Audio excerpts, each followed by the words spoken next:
Today is the 5th of November 2022, here in my dungeon in Richards Bay.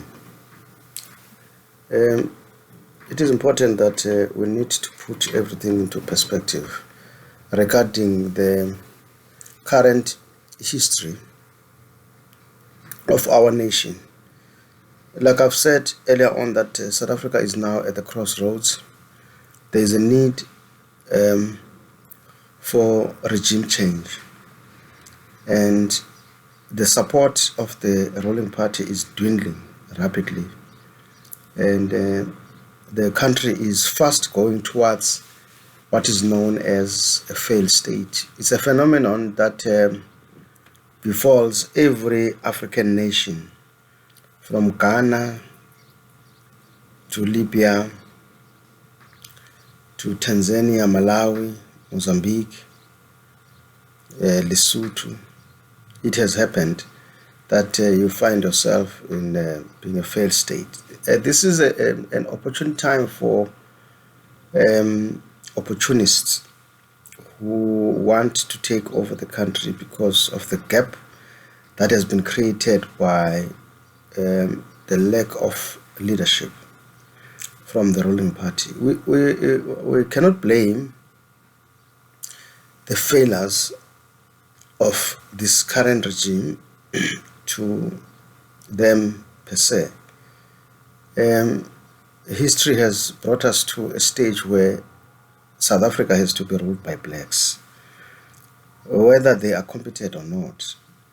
Just the fact of showing that whites have lost power. So whoever is ruling the country now is only ruling because we want to show whites that they have lost power. Well, sometimes people see that there's no electricity, there's no water, and the answer to that is simply that whites have engineered this situation, that blacks should be given an inferior education. Inferior education means even if you are in power, you won't be able to run your country smoothly because you have no idea of how to run a country. You have not been trained to think what is called critical thinking.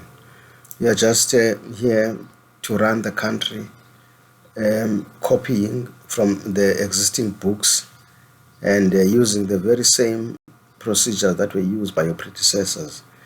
They've got nothing, no vision that they've brought for the country. The only thing that they've done is to build houses. That's the only distinguishing factor that the present government has done, is to build more houses and try to eliminate shacks. That eliminating shacks in South Africa is impossible, because you can eliminate 100 shacks today, but tomorrow 200 shacks will be built somewhere else, because everybody thinks that if they are in a shack, they stand a chance to get a house because the government doesn't like shacks.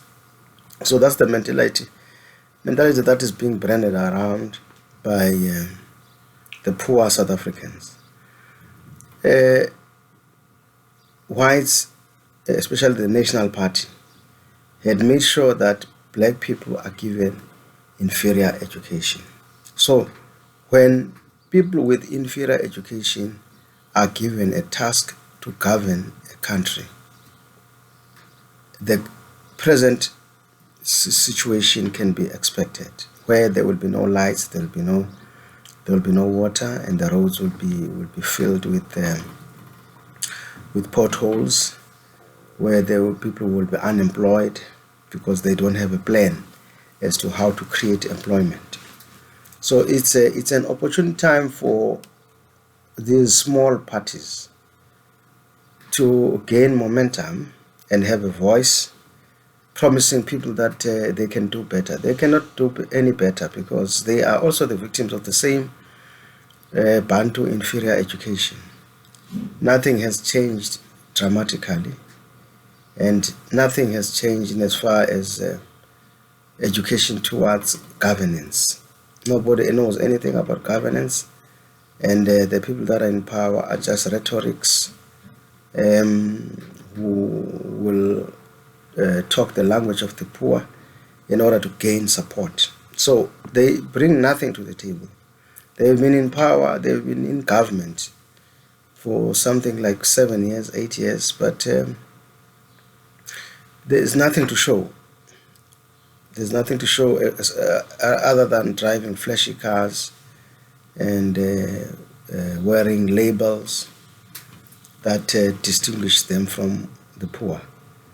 They can hide underneath the overalls, but overalls are a sign that these are militants who are planning to form a militia, private army that they will use to get their word around or force people to join them or attack those who will oppose them.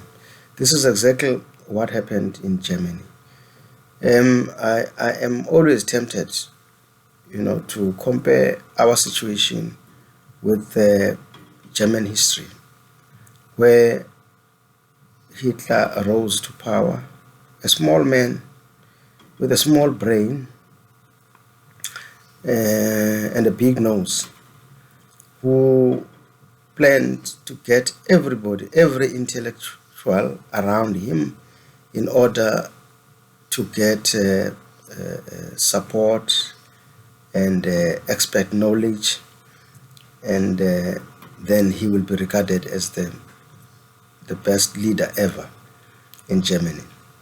So it happens with a nation that a small man with a small brain will come and make a noise just because people are suffering.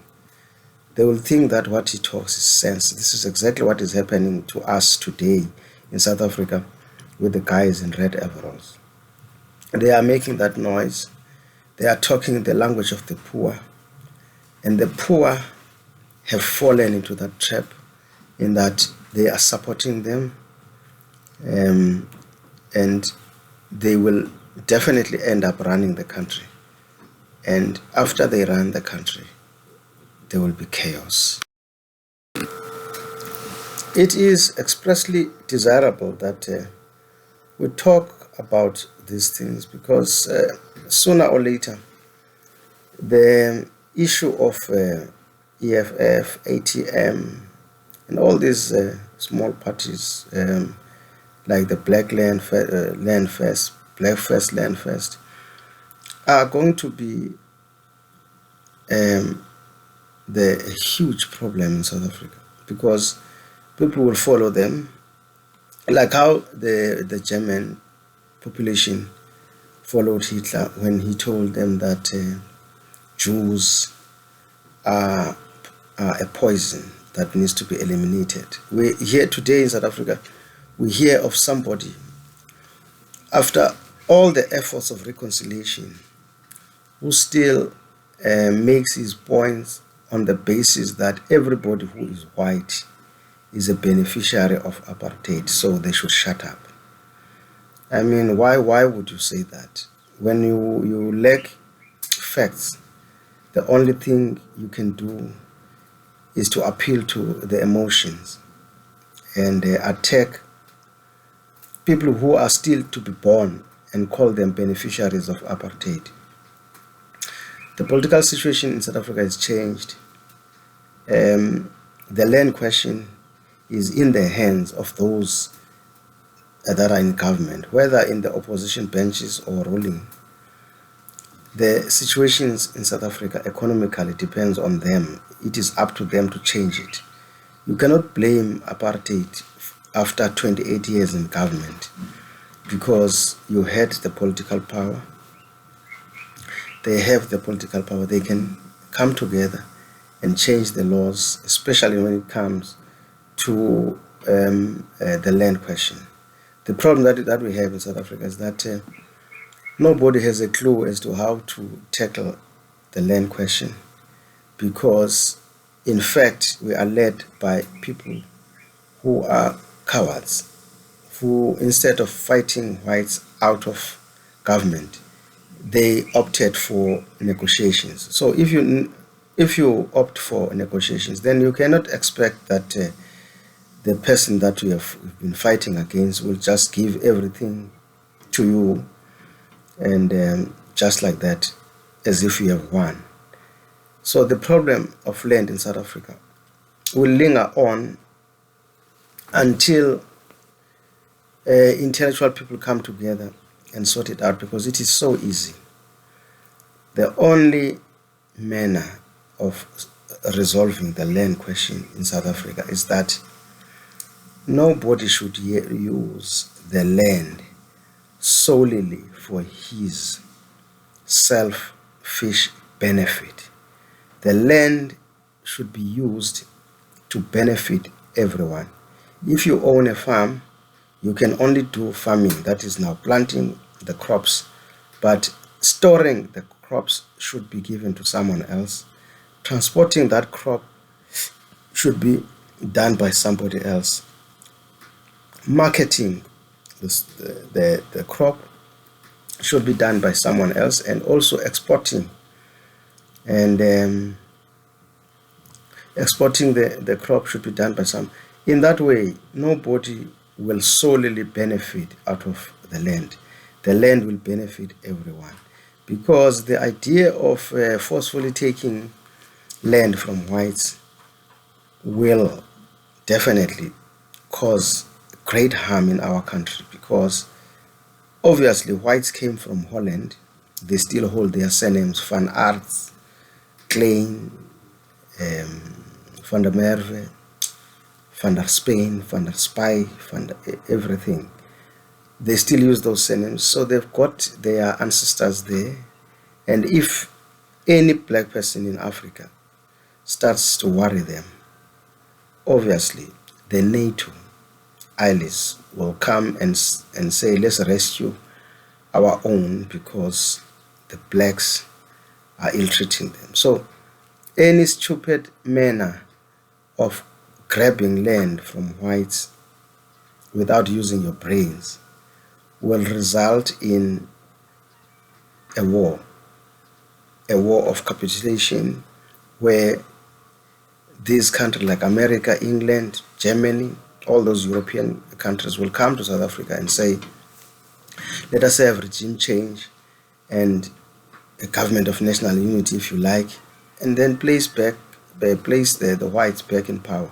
So once it comes to the issue of land, we need to tell these howlers in red overalls that you need to apply your brain. You cannot rely on changing Section 25 of the Constitution in order to sort out the land question. It will not work.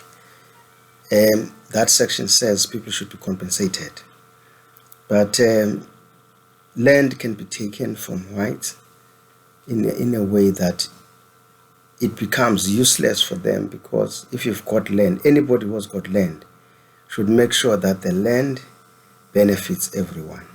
You can take ownership, but when it comes to working the land, everybody should benefit, because you can't work the land on your own. You need laborers, you need people who are going to be helping you there. Those people should also feel that they own a piece of that land, and it should work to their benefit, so that even if what the so-called farmer tax happen, it will be the people who will rise and say, we do not want farmer tax, because farmer tax are hurting everyone. But if it only benefits just one white man, then that one white man will be killed, and you can conveniently say he was killed by the government or the blacks. Now, let us address the issue of Julius Malema. Julius Malema is this young boy who just accidentally rose to power because he happened to be in a bus that went to Boksburg or Johannesburg during the death of Chris Hani. So He has ridden on that wave up to this day until he formed his political party, the EFF. Now, there's nothing wrong with multi-party democracy, but we should always be wary of those who are going to cause harm. You can see from the beginning that if the EFF takes power, definitely there's going to be war in South Africa, because he talks of nothing, there is nothing called foreigners.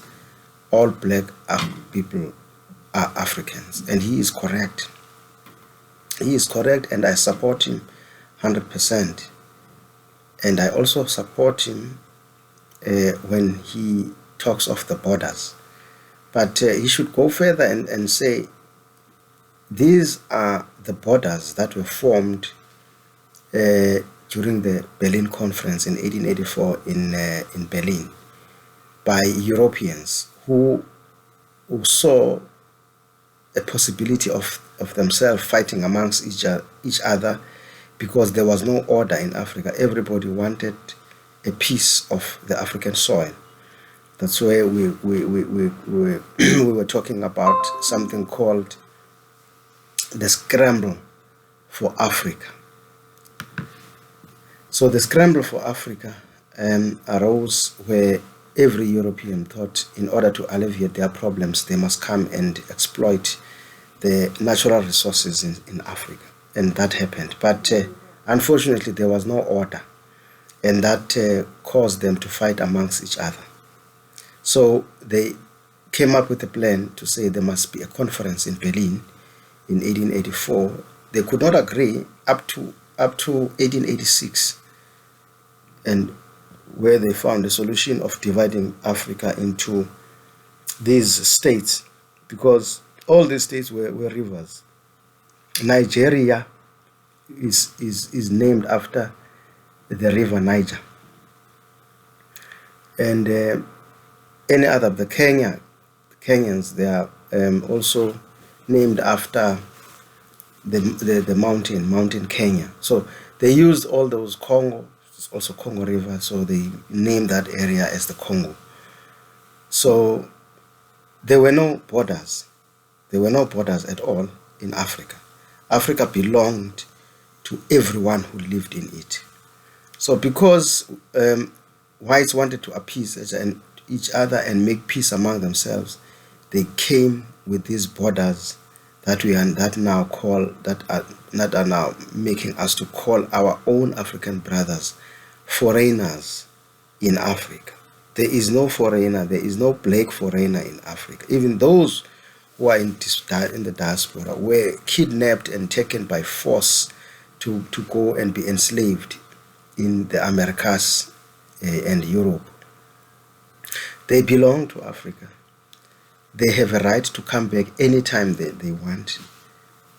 Our kings are aware that there is no need for us to call these people foreigners in their own country.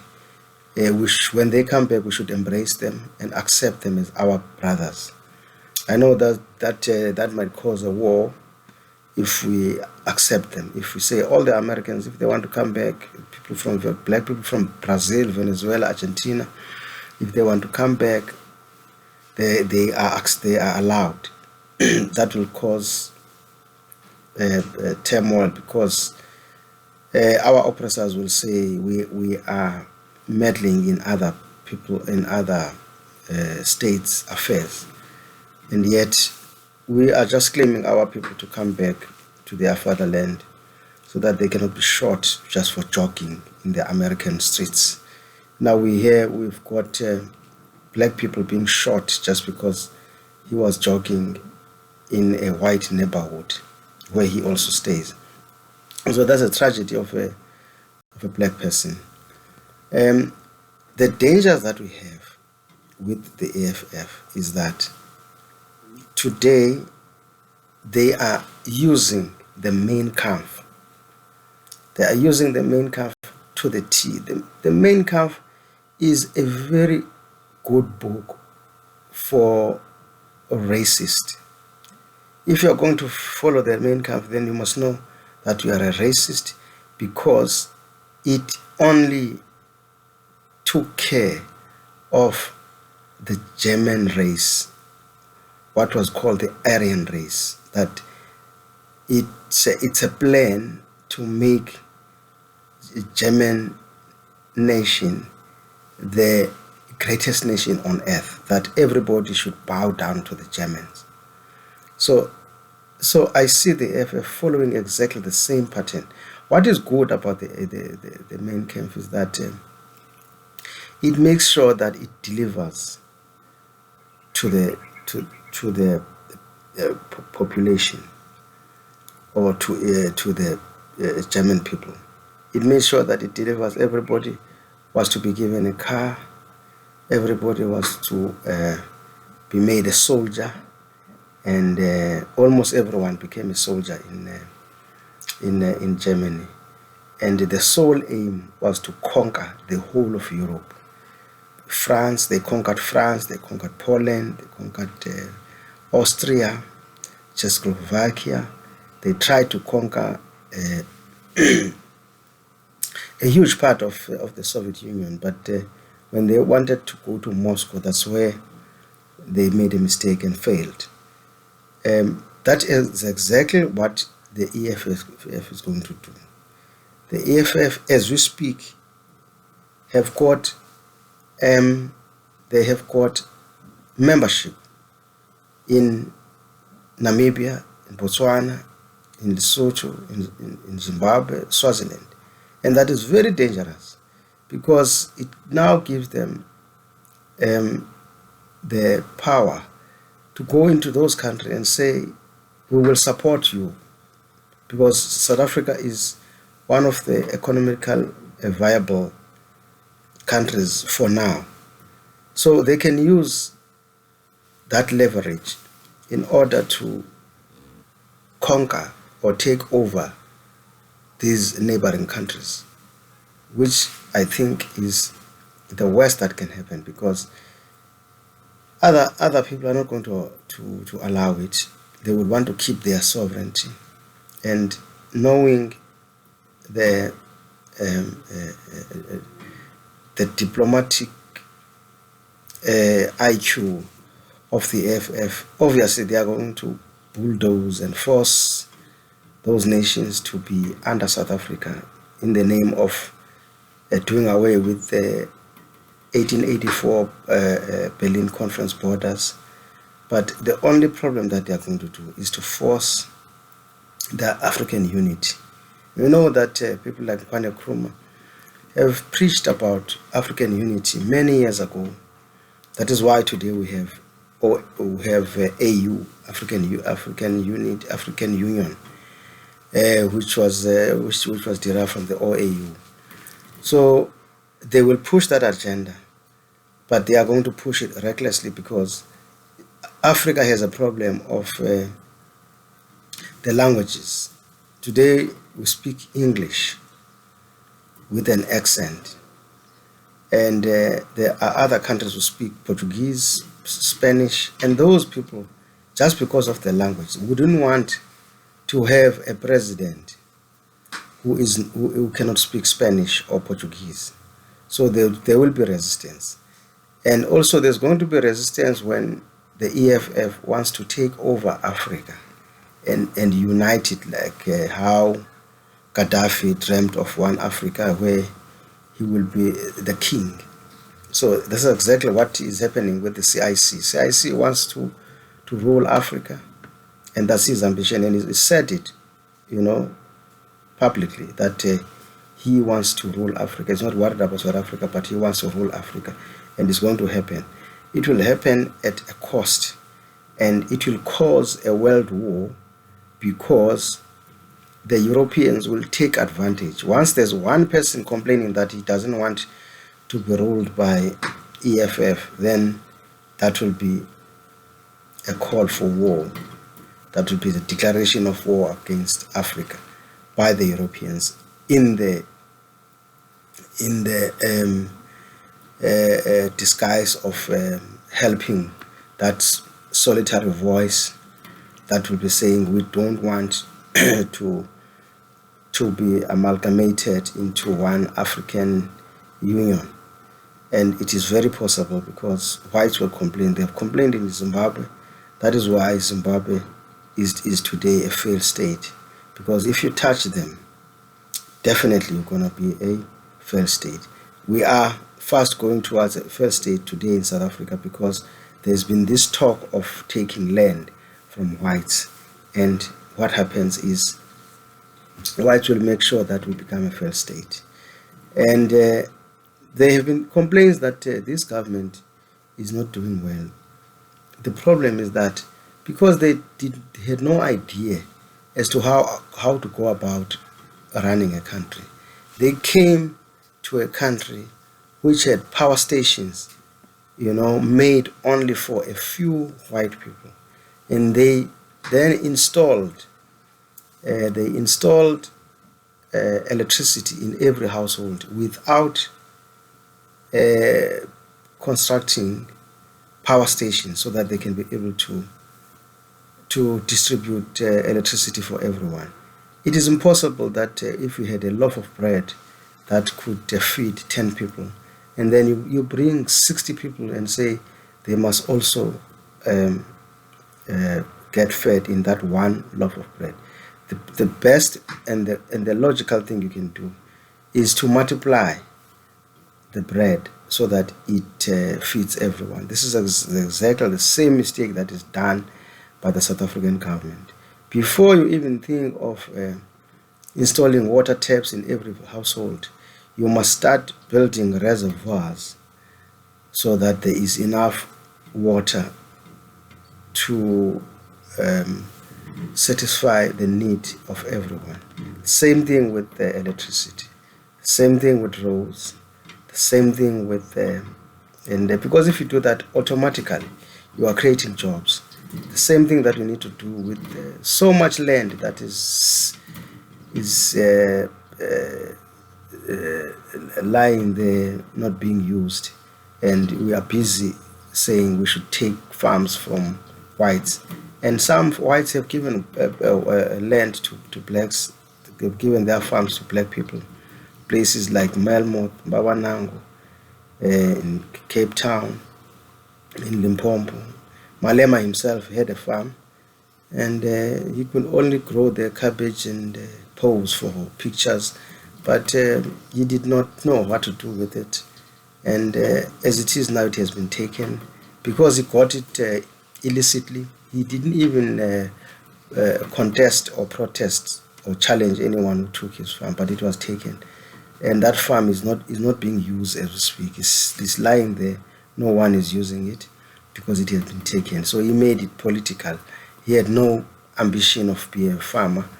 So even if you can take the land and give it to blacks, that land will be useless because black people know nothing about farming. They have not been taught, and they are not prepared to learn. That is why we are in this problem. Black people who are in government have bought farms. There are farms at Balgowan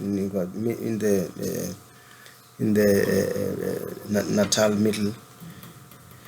Midlands. So there's farms there. People are just staying in those nice, beautiful houses in the farms and not doing any farming, no agriculture. If they've got cows, they just have those cows. They don't even think of selling them, or doing animal husbandry on those cows. So it's useless. It has happened. It will not work. It needs a concerted effort from the government to say, if you take land, you must, before it's even given to you, you must have a plan as to where are you going to sell your produce, who is going to be selling your produce, where are you going to store it. That way, then there will be a land reform. Otherwise, we are in trouble, and we are fast getting into trouble. And now, there is so much turmoil in South Africa that the EFF is waiting for these talks about corruption and mismanagement. They want to use that to come into power.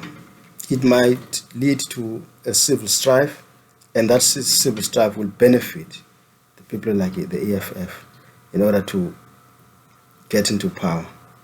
Here today we talk of a president who is alleged to have stolen dollars and kept them in a mattress, or is it a mattress or a cushion of an armchair? We don't know. But the fact remains: how can we chastise somebody who has got dollars in his house? Because dollars are an American currency. South Africa has no jurisdiction in saying anything around dollars, because dollars are not a South African property. If there's anything, the FBI must take over. Or is it because we think Americans are better than Africans? Why must we jump when somebody alleges that there were dollars in a certain farm in Palapala? Would we do the same thing if somebody said there were Zim dollars in a farm in Limpopo? Would we be making this noise? Or why wouldn't I be making that noise? It's because dollars in Zimbabwe are far less valuable than the dollars in the US. Is it about the value of the dollar, or is it about the political character assassination of a president? The president was not supposed to even answer that, because in the first place, the president is supposed to be busy with running a country. The president has got no business in running a farm. All he can do is to employ a farm manager, and if anything wrong happens in that farm, it must only be the farm manager that answers, because a president who is given a task to govern a country and is busy farming, that is treason.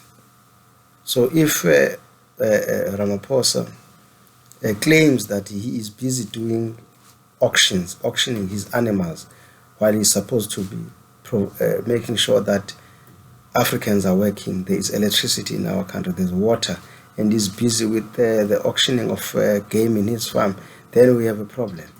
We need to take steps against that president. So Africa, beware that the EFF will take us to war. The EFF will destroy this country, because they are going to be antagonistic towards the Americans and the English and everyone else. And they are going to say they stand with Russia. At this stage, even these questions that are asked in Parliament by the organization like DA are unpatriotic, because you cannot be asking questions in Parliament whether South Africa sells ammunition to Russia, because any answer, whether you say no or not, it makes us a legitimate target for attack. The war in Ukraine is the beginning of a third world war, because if you look at it now, the only reason why Ukraine has not been defeated after so many months of fighting is because the Americans are supplying them with arms. So what does that give us? It gives us to say America and Russia are at war indirectly, because America is supplying arms to Ukraine. England is doing the same thing. Germany is doing the same thing. And we are said to be supplying arms to Russia. So we are in a state of war. And whoever is asking this question should be careful, because one day that parliament will be bombed. And once the parliament is banned, you must know everybody who's got a Hitler mindset will use that to take over the country by decree. And I'm sure that because of the chaos that is ensuing, South Africa will be run by the EFF by decree. Jambo Africa.